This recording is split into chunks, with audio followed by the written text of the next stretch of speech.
Selamat datang di The Filter Kretek. Kita akan membahas buku agar pintar, berwawasan, cerdas, dan berilmu. Tapi sebelum itu, subscribe, like, and comment. Mari kita menyelami dunia. Sometimes, the universe has a plan for you, one you didn't see coming, one that doesn't make sense, not at first, but still, it pulls you in, breathes life into you, and changes everything you thought you knew. Begitulah segalanya bermula. Bukan dari niat yang disengaja, bukan dari hasrat yang direncanakan, tapi dari kebetulan yang terlihat sederhana kunjungan ke konser anak remaja. Hanya ingin menyenangkan putri tercinta, tapi dalam sekejap dunia Solène Marchand berubah. Solène, seorang ibu tunggal yang cerdas, anggun, berpendidikan, berusia hampir 40. Ia bukan tipe yang mengejar fantasi masa remaja. Dunia baginya adalah galeri seni, percakapan filosofis, waktu minum kopi di pagi hari yang tenang. Tapi sore itu, ketika ia mengantar Izzy ke konser boyband favoritnya, August Moon, alam semesta mulai mempermainkan takdir. Di balik panggung, di lorong yang tak dirancang untuk pertemuan cinta, dia bertemu Hayes Campbell, bintang pop, 20 tahun lebih muda, memiliki wajah yang menghiasi majalah gadis remaja, suara yang menggetarkan stadion, dan tatapan yang, untuk alasan yang tidak bisa dijelaskan, menembus dinding waktu dan pengalaman. Mereka bercakap hanya sejenak, sekilas, tapi cukup untuk membangkitkan sesuatu, bukan hanya ketertarikan tapi getaran halus yang sulit didefinisikan. Ada sesuatu dalam cara Hayes melihatnya, bukan sebagai ibu dari seorang fans, tapi sebagai wanita, dan Solène terkejut akan reaksi dirinya sendiri. Ia bukan wanita impulsif, ia hidup dalam kendali, tapi malam itu sesuatu dalam dirinya goyah. Tidak, bukan karena Hayes itu muda dan terkenal, tapi karena untuk pertama kalinya dalam waktu yang lama, seseorang melihatnya bukan sebagai ibu, bukan sebagai mantan istri, bukan sebagai pengusaha seni, tapi sebagai dirinya, rawan, hidup, dan diinginkan. Keesokan harinya, pikirannya masih diliputi keraguan. Ia mencoba menertawakan perasaannya sendiri, menyebut semuanya sebagai kebetulan yang konyol. Tapi lalu datang email dari Hayes. Singkat, lugas. Sebelum lanjut, don't forget to comment, like, and subscribe. Meminta bertemu. Ia tahu bahwa ini bukan ide yang baik. Dunia mereka terpisah sejauh usia, status sosial, ekspektasi masyarakat. Tapi yang lebih mengganggunya bukanlah kenyataan luar, melainkan kenyataan dalam. Bahwa bagian dirinya, bagian yang sudah lama tertidur, merindukan seseorang. Bukan untuk menjadi pasangan, tapi menjadi tempat kembali. Pelukan setelah hari yang panjang. Tatapan yang memahami tanpa diucap. Kehangatan tanpa syarat. Dan entah bagaimana Hayes menawarkan itu. Bukan karena ia muda dan tampan, tapi karena ia tulus. Karena ia hadir dengan cara yang tidak dibuat-buat. Tidak berusaha menjadi lebih tua dari usianya, tidak menghakimi. Ia hadir, mendengar, mengisi kekosongan. Pertemuan mereka terjadi diam-diam. Bukan karena malu, tapi karena rapuhnya perasaan itu. Mereka belum siap mengundang dunia, tapi di setiap pertemuan, tawa mereka semakin lepas, diskusi semakin dalam, dan sentuhan yang awalnya tertahan, kini mengalir lembut. Bukan sekadar ketertarikan fisik, tapi pertemuan jiwa yang tidak direncanakan. Dan disitulah letak kekuatan kisah ini. The Idea of You bukan sekadar kisah cinta yang melintasi usia. Ini adalah kisah tentang hak seorang perempuan untuk merasa hidup kembali. Tentang kerumitan memilih kebahagiaan saat semua orang menganggapnya tidak pantas. Tentang berani mengejar sesuatu yang bahkan tidak pernah ia izinkan untuk diimpikan. Solène mulai memahami bahwa cinta tidak selalu hadir dalam bentuk yang bisa diterima dunia. Kadang cinta datang dalam bentuk yang tidak bisa dijelaskan, bahkan oleh hati sendiri, tapi cinta tetaplah cinta. Dan ketika ia datang, ia membawa cahaya dan juga bayang-bayangnya. Dan bagian pertama ini adalah detik di mana semuanya berubah. Cinta, ketika hadir dalam diam, kadang menyentuh lebih dalam daripada yang diumumkan ke dunia. Bagi Solène dan Hayes, kisah mereka mulai tumbuh dalam kesenyapan, seperti benih yang perlahan menembus tanah, menari dalam bayang-bayang sebelum menjangkau cahaya. Pertemuan mereka semakin sering, semakin dalam, semakin hangat. Setiap obrolan seakan membuka pintu baru tentang seni, tentang ketakutan, tentang mimpi yang pernah mereka simpan dan yang masih ingin dikejar. Bukan hanya tubuh mereka yang saling mendekat, tetapi juga cara pikir, nilai, dan luka yang tak pernah mereka sangka bisa dipahami oleh seseorang yang begitu berbeda. Hayes membawanya ke dunia yang bising, konser, kerumunan, sorotan kamera, hotel-hotel, mewah dan kejaran waktu yang tak kenal ampun. Solène membawanya ke dunia yang sunyi, galeri-galeri kecil, kopi pagi, percakapan panjang tentang makna dan kehilangan. Tapi bahkan dalam ketenangan cinta, mereka tahu ini bukan kisah yang mudah. Dunia mereka bukan hanya berbeda, tapi bisa bertabrakan kapan saja. Setiap langkah terasa seperti meniti benang tipis antara rasa dan realitas. Solène adalah seorang ibu, ibunya Izzy. Dan Izzy menyembah Hayes dan grupnya sebagai bintang di langit. Bagaimana seorang ibu bisa mencintai idola anaknya tanpa melukai dunia polos seorang gadis? Bagaimana ia bisa mencintai seseorang yang 2 dekade lebih muda tanpa membuka pintu bagi penghakiman? Malam-malam mereka adalah rahasia. Tapi bukan rahasia yang murahan, bukan karena malu, tapi karena mereka menghormati apa yang rapuh. Karena di setiap pelukan, di setiap bisikan, mereka tidak hanya saling menemukan, mereka menyembuhkan. Namun waktu, seperti biasa, bukanlah sahabat bagi cinta yang tak diberi tempat.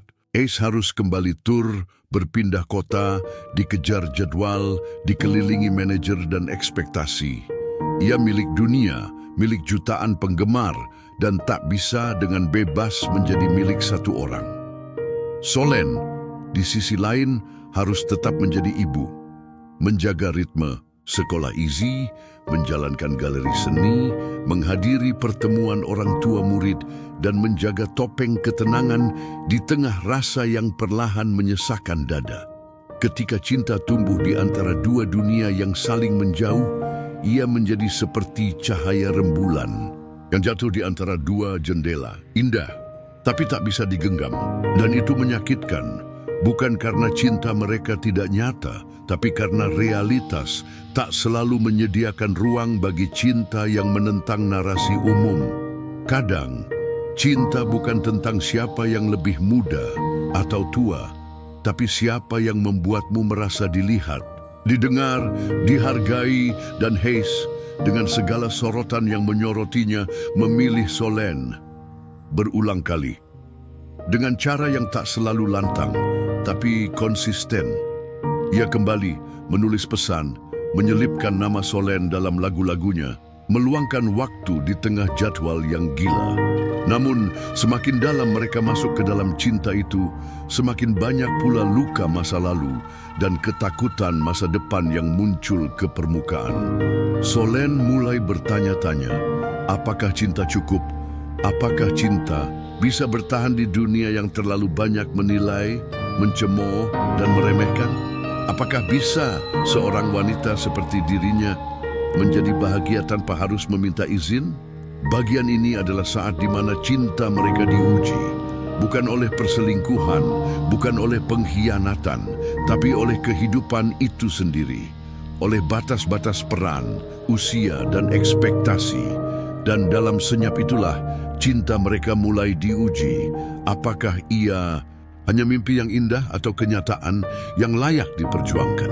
Semua hal yang indah suatu saat harus berhadapan dengan kenyataan bahwa dunia tidak selalu merayakan cinta seperti yang kita rasakan.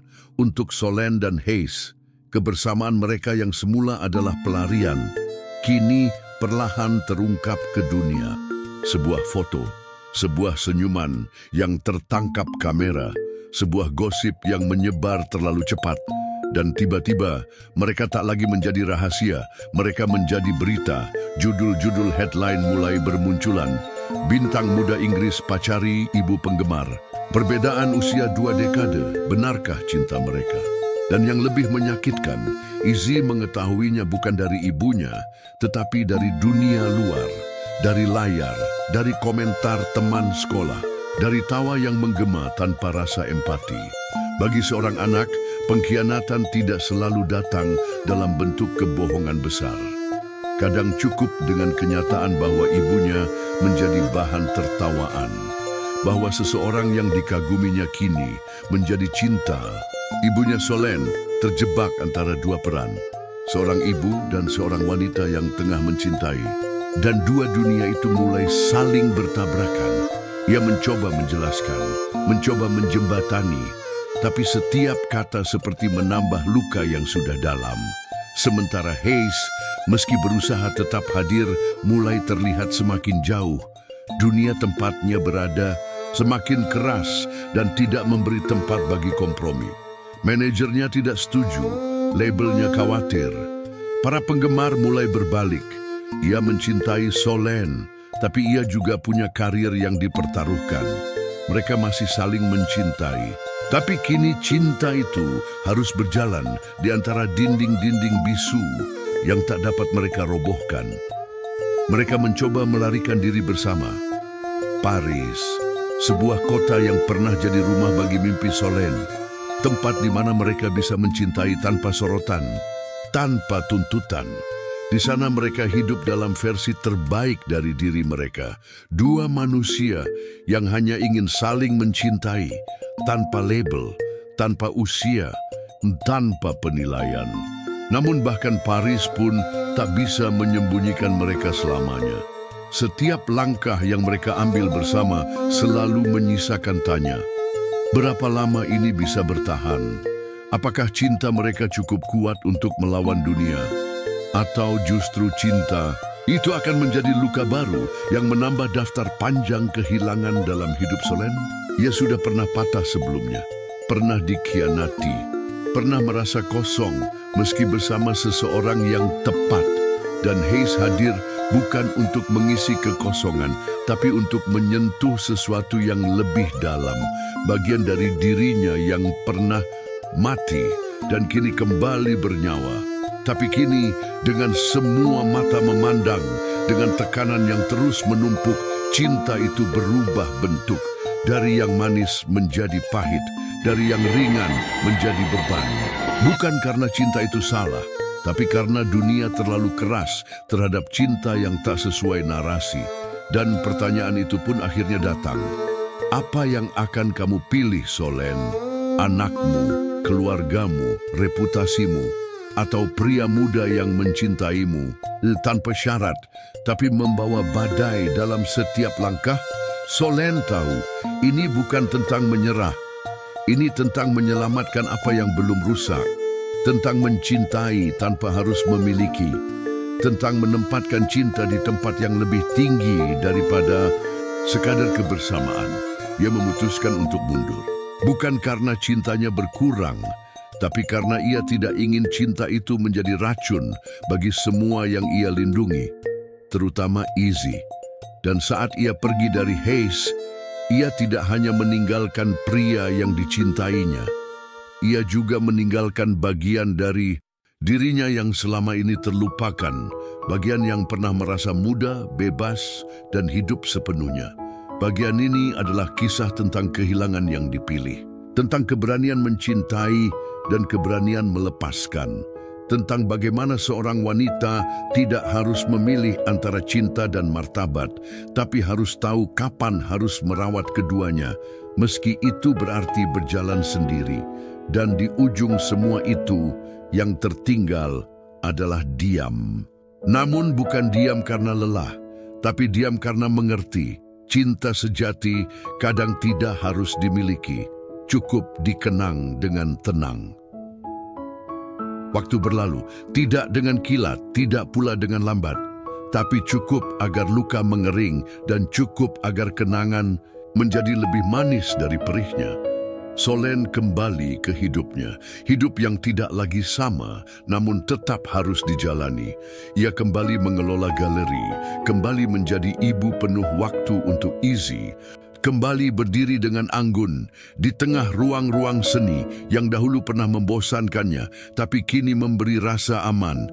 Tapi ia bukan lagi perempuan yang sama seperti sebelum Hayes. Ada bagian dalam dirinya yang terbuka, bagian yang telah disentuh oleh cinta yang begitu besar. Cinta yang ia tahu hanya datang sekali dalam hidup. Ia tidak menyesali apapun, tidak momen-momen rahasia mereka, tidak tawa yang mereka bagi, tidak luka yang mereka tinggalkan. Hayes, ia tetap bersinar. Album baru, tur dunia, sorotan yang semakin terang. Tapi kadang, di tengah malam yang sunyi, Solène membuka layar dan mendengar lagunya. Ada lirik-lirik yang terdengar terlalu dekat, terlalu seperti mereka. Dan ia tahu, meski mereka tak lagi bersama, ia tidak pernah benar-benar pergi darinya. Hayes menulisnya dalam setiap not, dalam setiap jeda, dalam setiap bait yang tak diucapkan. Beberapa tahun berlalu, Izzy tumbuh dewasa, kini cukup mengerti bahwa cinta orang tuanya bukanlah sesuatu yang bisa ia kendalikan. Dan Solène, dengan segala luka dan kebijaksanaannya, kini hidup dengan lebih utuh, sendiri tapi tidak kesepian, damai tapi tetap menyimpan bara kecil dalam hati. Lalu, suatu hari, sebuah pameran, sebuah gedung seni kecil di London. Ia diundang sebagai kurator tamu.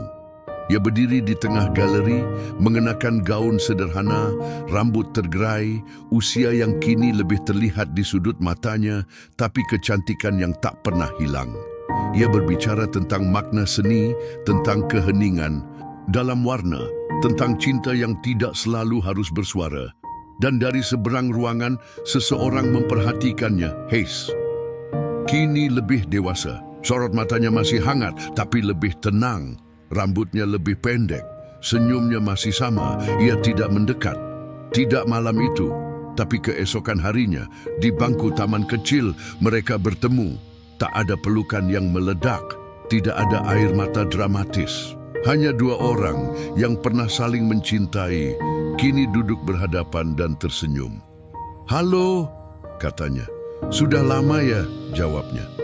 Mereka bicara tentang hidup, tentang lagu, tentang anak, tentang kesepian, dan tentang cinta yang tidak mati, hanya berubah bentuk. Mereka tidak membicarakan masa depan, tidak bertanya, apakah kita masih bisa, tidak menawarkan janji. Mereka hanya duduk bersama di bawah matahari London yang lemah, dan itu cukup. Ini bukan tentang akhir bahagia versi tradisional, bukan pelukan di bandara atau pelarian ke negeri asing, tapi tentang penerimaan bahwa cinta tidak harus dimiliki untuk bermakna, bahwa beberapa cinta hadir untuk mengubah kita, bukan untuk menetap. Dan Solène tahu bahwa dirinya tak pernah benar-benar kehilangan Hayes, karena bagian darinya akan selalu tinggal dalam kenangan, dalam musik, dalam galeri, dalam dirinya, dan mungkin dalam kehidupan berikutnya waktu akan lebih berpihak. Don't forget to comment, like, and subscribe.